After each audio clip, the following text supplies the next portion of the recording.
Shalom, saudara yang dikasih Tuhan dimanapun Anda berada. Senang sekali bisa berjumpa kembali untuk kita belajar firman Tuhan. Hari ini kita melanjutkan bahasan yang kemarin. Kita sudah tiba di bagian terakhir, Matius pasal yang ke-20. Artinya besok kita akan belajar dari Matius pasal 21. Hari ini kita akan membaca dari Matius 20, ayat yang ke-29 hingga ayat yang ke-34. Dan ketika Yesus dan murid-muridnya keluar dari Yeriko, orang banyak berbondong-bondong mengikuti dia. Ada dua orang buta yang duduk di pinggir jalan mendengar bahwa Yesus lewat. Lalu mereka berseru, "Tuhan, Anak Daud, kasihanilah kami." Tetapi orang banyak itu menegur mereka supaya mereka diam. Namun mereka makin keras berseru, katanya, "Tuhan, Anak Daud, kasihanilah kami." Lalu Yesus berhenti dan memanggil mereka. Ia berkata, "Apa yang kamu kehendaki supaya aku perbuat bagimu?" Jawab mereka, "Tuhan, supaya mata kami dapat melihat." Maka tergeraklah hati Yesus oleh belas kasihan, lalu ia menjamah mata mereka, dan seketika itu juga mereka melihat, lalu mengikuti dia. Nah, kita masih ingat kemarin kita sudah membahas tentang permintaan ibu dari Yakobus dan Yohanes, atau permintaan dari istrinya Zebedeus yang meminta supaya kalau Yesus nanti duduk di tahta, izinkan anaknya yang satu, anaknya Zebedeus tentunya ya, yang satu di sebelah kanan, yang satu di sebelah kirinya. Kemudian Yesus berkata, pemerintah bangsa-bangsa memerintah dengan tangan besi, tetapi siapa yang menjadi pemimpin di antara kamu, hendaklah ia menjadi pelayanmu. Hendaklah siapa yang ingin menjadi terkemuka, hendaklah ia menjadi hambamu. Sama seperti anak manusia yang telah memberikan dirinya untuk melayani, bukan untuk dilayani, tetapi untuk memberikan nyawanya menjadi tebusan bagi banyak orang. Sekarang kita membaca di sini, kemudian Yesus dan murid-muridnya keluar dari Yeriko, dan seperti biasa diikuti oleh sekelompok orang yang banyak. Dan kemudian ternyata di luar Yeriko ada dua orang buta yang tentunya mereka mungkin pernah mendengar tentang Yesus.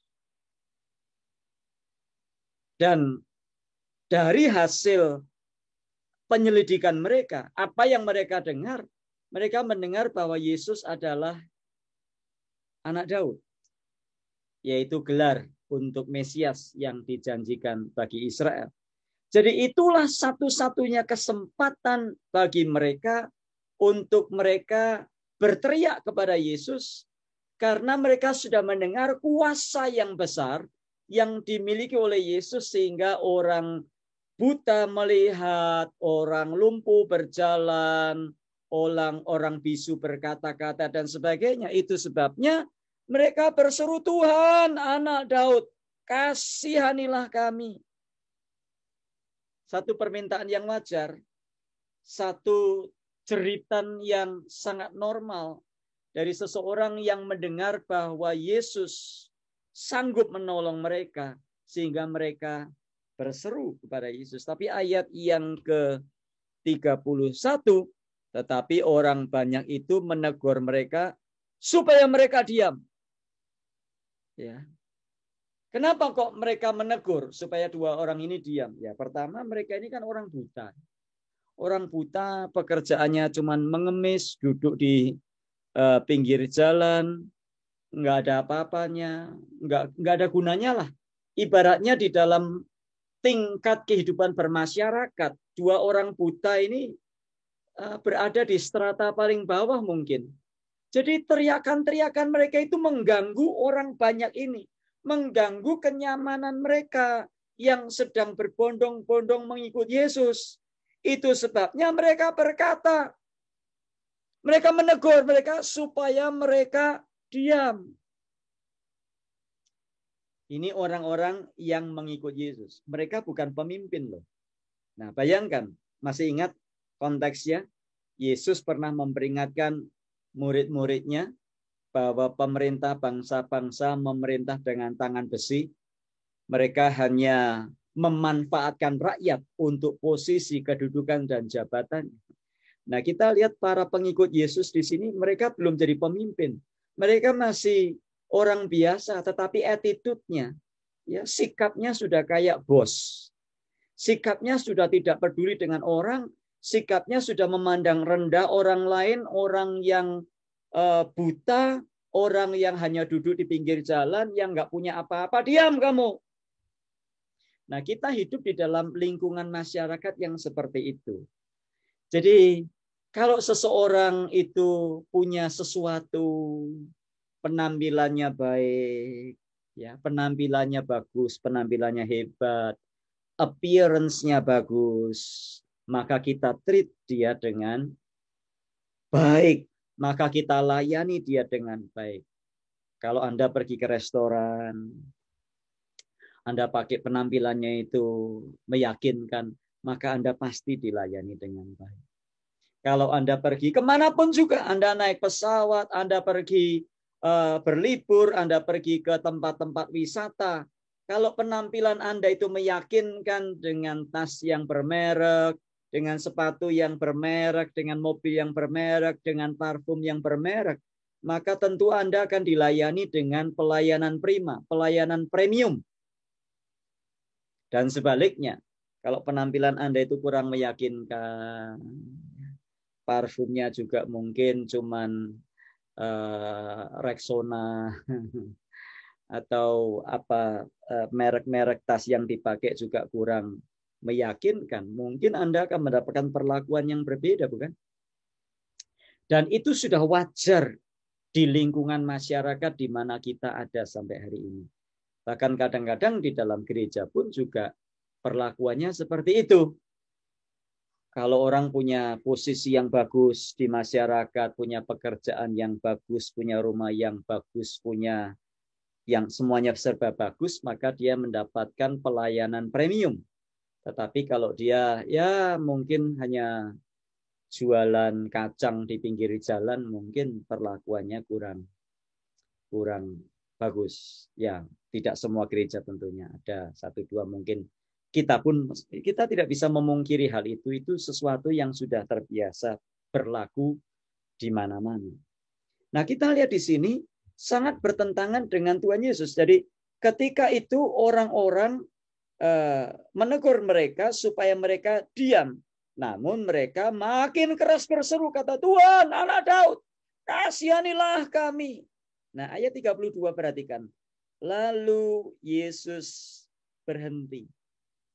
Perhatikan, yang dilakukan Tuhan Yesus adalah dia tidak seperti kebanyakan orang yang lagaknya seperti pemimpin-pemimpin dunia, yang lagaknya sudah seperti bos-bos semuanya, yang lagaknya hanya memanfaatkan orang. Tapi kita lihat ayat 32.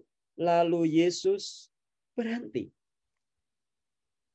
Yesus tidak melayani mereka sambil jalan. Nah, ya sudahlah, orang bisu, pengemis, nggak punya apa-apa, sudah. Kamu mau apa sih? Ya, kamu teriak kamu apa? Sambil Yesus jalan. Enggak. Tapi Alkitab berkata, lalu Yesus berhenti. Bayangkan, di dalam kesibukannya yang luar biasa, di dalam perjalanannya mengemban tugas dan tanggung jawab dari Bapa untuk pergi ke kayu salib, pergi ke Yerusalem. Di dalam segala kesibukannya Yesus berhenti. Artinya apa? Dia memberikan dirinya. Yesus memberikan waktunya. Yesus memberikan seluruh keberadaannya untuk memperhatikan orang-orang yang bahkan dimarginalkan oleh komunitasnya. Orang-orang yang ditepikan, orang-orang yang dipinggirkan karena situasi yang seperti itu. Yesus berhenti. Kemudian apa yang dilakukan Yesus? Ayat 32 masih. Dan memanggil mereka. Sementara orang lain yang mengikuti Yesus berkata, sudah diam kamu, jangan diam, jangan berisik. Mengganggu saja kamu, diam, kalau bisa pergi. Yesus justru berhenti. Yesus yang kedua, dia memanggil. Inilah yang dikatakan di dalam Matius 20 ayat 28. Sama seperti anak manusia datang bukan untuk dilayani, melainkan untuk melayani dan memberikan nyawanya menjadi tebusan bagi banyak orang. Dengan Yesus memanggil dua orang buta yang miskin ini, dia menunjukkan bahwa dia memanggil siapa saja di hadapan Tuhan Yesus. Anda buta, tidak buta. Anda punya rumah, tidak punya rumah. Hanya tinggal di apartemen, hanya in the kos. Anda hanya naik sepeda. Anda hanya naik skateboard. Anda punya mobil. Anda hanya naik motor. Anda naik jet pribadi. Di hadapan Tuhan sama. Tuhan memanggil mereka. Sama seperti Tuhan memanggil Simon Petrus, Yakobus, Yohanes, Andreas. Sama seperti Tuhan Yesus memanggil Matius. Yesus juga memanggil dua orang yang buta ini. Luar biasa ya. Jadi hari ini siapa yang merasa hidupnya terlunta-lunta, dipinggirkan orang, disia-siakan suami, dipinggirkan oleh keluarga besar, ditinggalkan oleh komunitasmu, dipinggirkan oleh masyarakat, oleh kelompokmu, hanya karena engkau tidak punya apa-apa. Hanya karena situasimu tidak seperti mereka. Perhatikan, Yesus berhenti dan memanggil saudara. Apa yang dikatakan Tuhan Yesus? Lalu ia berkata, apa yang kamu kehendaki supaya aku perbuat bagimu? Luar biasa. Inilah yang dilakukan Yesus. Berbeda 180 derajat dengan orang-orang yang justru meminta supaya orang-orang tadi diam. Yesus justru datang dan perhatikan. Yesus bertanya, apa yang kamu kehendaki supaya aku perbuat bagimu? Ini kalimat yang diucapkan oleh seharusnya seorang pelayan. Ini kalimat yang diucapkan seorang hamba. Persis seperti yang dikatakan Yesus di ayat 28. Anak manusia datang bukan untuk dilayani, melainkan untuk melayani. Kalimatnya jelas. Apa yang kamu kehendaki supaya aku perbuat bagimu? Kalau Anda pergi ke Walmart di sini ya, di LA, orang yang kerja di Walmart pakai rompi. Tulisannya di belakang, how may I help you? Atau Anda pergi ke Costco, orang pakai rompi, tulisannya, how may I help you? Atau kalau saudara pergi ke toko, ya, sudah lihat-lihat, sudah sedang kebingungan, biasanya pelayan toko di sini tanya, how can I help you, sir? Ini persis kalimat yang dikatakan Tuhan Yesus. Apa yang kamu kehendaki supaya aku perbuat bagimu? Kenapa? Karena Yesus hamba. Yesus memberikan teladan kepada Anda dan saya. Inilah yang dunia sedang butuhkan sekarang. Dunia sudah penuh dengan orang yang acuh tak acuh. Dunia sudah penuh dengan orang yang tidak peduli. Dunia sudah penuh dengan orang yang membuli. Dunia sudah penuh dengan orang yang rasis. Dunia sudah penuh dengan orang yang menerapkan diskriminasi. Dunia sudah penuh dengan orang yang memandang rupa. Dan yang dicari adalah orang-orang yang mau hidup seperti Yesus. Yang mau menjadi pelayan, menjadi hamba. Karena di hadapan Tuhan yang terbesar adalah mereka yang melayani. Ayat 33 jawab mereka, Tuhan, supaya mata kami dapat melihat. Maka tergeraklah hati Yesus oleh belas kasihan. Lalu ia menjamah mata mereka dan seketika juga mereka melihat lalu mengikut dia. Saudara yang kasih Tuhan, dunia sudah terlalu sering mendengar berita Injil. Yesus Tuhan, Yesus Juru Selamat. Yang dunia butuhkan adalah melihat aplikasi itu nyata melalui kehidupan Anda dan saya. Yang hidup seperti Yesus. Yang rela melayani sesama yang sedang membutuhkan. Hari-hari ini dunia sedang sulit oleh karena pandemi, oleh karena wabah yang tidak kunjung selesai. Dibutuhkan hati seorang pelayan. Dibutuhkan hati seorang hamba. Seperti yang sudah dipertontonkan, yang sudah ditunjukkan, yang sudah diteladankan oleh Yesus Kristus di dalam Injil Matius 20. Mulai ayat yang ke-29 sampai ayat yang ke-34. Kiranya ayat-ayat dan renungan hari ini menolong kita untuk kita berpikir kembali. Untuk apa saya hidup? Kalau kita hidup hanya untuk diri aku, me, myself, and I. Apa artinya kita hidup? Kita dipanggil untuk hidup, melayani Tuhan dan sesama. Bukankah firman-Nya berkata, kasihlah Tuhan Allahmu dengan segenap hatimu, dengan segenap jiwamu, dan segenap akal budimu. Dan hukum yang kedua yang sama dengan itu adalah, kasihilah sesamamu manusia seperti dirimu sendiri.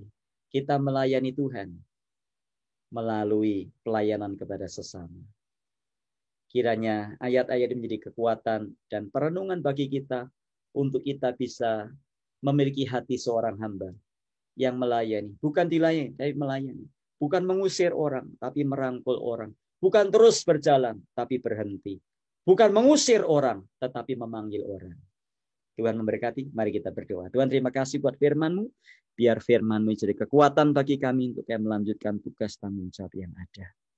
Jadikan kami hamba, punya hati seorang hamba, sama seperti Kristus yang telah lebih dulu melayani kami. Dalam Tuhan Yesus kami berdoa. Amin. Tuhan memberkati dan sampai jumpa esok.